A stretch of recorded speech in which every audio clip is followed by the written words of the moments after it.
Bob, I know you've spent a lot of time looking at the education question.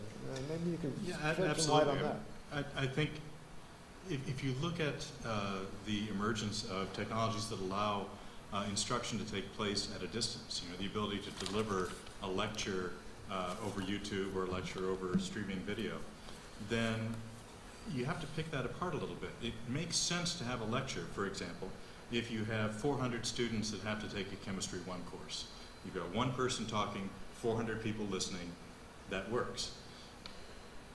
If they can listen online, then they have the added advantage of being able to pause what it is that's going on there, back it up if they want to hear you see something again, back it up or pause it if they want to look at a slide that you're presenting. And so in that kind of situation, then the question comes pretty quickly, what is the role of bringing people together in a classroom? And whereas it used to be that was the mechanism for transmission, we get everyone together, you can hear my voice, boom, we're there. Now that's not required, and we're interested in watching how teachers who are kind of leading this this change in education are leveraging intentionally and specifically the gathering of the social group that makes up that class, and having the social interactions being the critical reason for bringing that group of people together in the first place. So we may never need to build another large classroom. Well, it's interesting. We have a member of the faculty here who caused a bit of a fuss recently by going to the provost and saying, the registrar doesn't have a classroom that can do the class that I want to do. And so they naturally asked, well, what is that? And he says, I want to be able to see 250 people around tables and be able to walk around the room, have multiple screens and all that. That's a large classroom. And he's talking about a class that in its structure sounds more like the Phil Donahue show than it does, a traditional you sit there and I talk kind of scenario. So it's an interesting situation.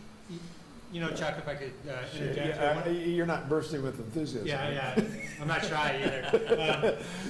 One of the things that we discovered is it's not one or the other, it's both, right? So, we have a live audience here, and then we're streaming out, and then we're blending these technologies. I think that is going to continue to be the paradigm. It's not, in some cases it is a pure virtual, but I think largely we're going to have these blended experiences, these hybrid experiences. Mm-hmm. Yeah. Oh, I agree. I think I want to just emphasize, I think that really is what makes sense. So that instead of it just being one person speaking, what you might have is a representative group of people who would ask questions, or whether it's a panel like this, and an interaction, but then many can observe. And you would hope that enough of the questions that would come up would be representative of the larger viewing audience, and therefore get the value of live, but be able to do it in this streamed way. Absolutely. Yeah, I have taught an online class just exactly once, where I was basically talking to an empty classroom, and there is cameras capturing pictures, and I could see the students. The thing that struck me most was anytime anybody would stand up and leave the room for restroom or something, it will just catch my attention.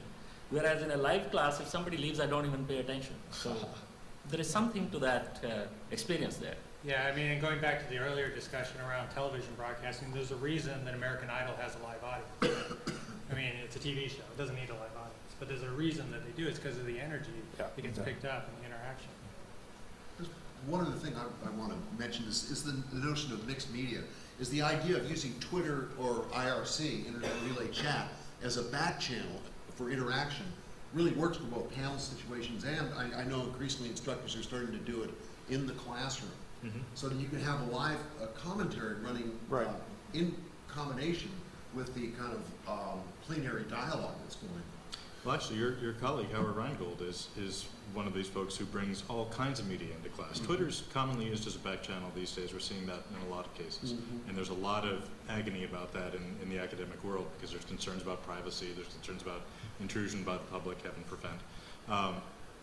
But Howard doesn't limit it to that.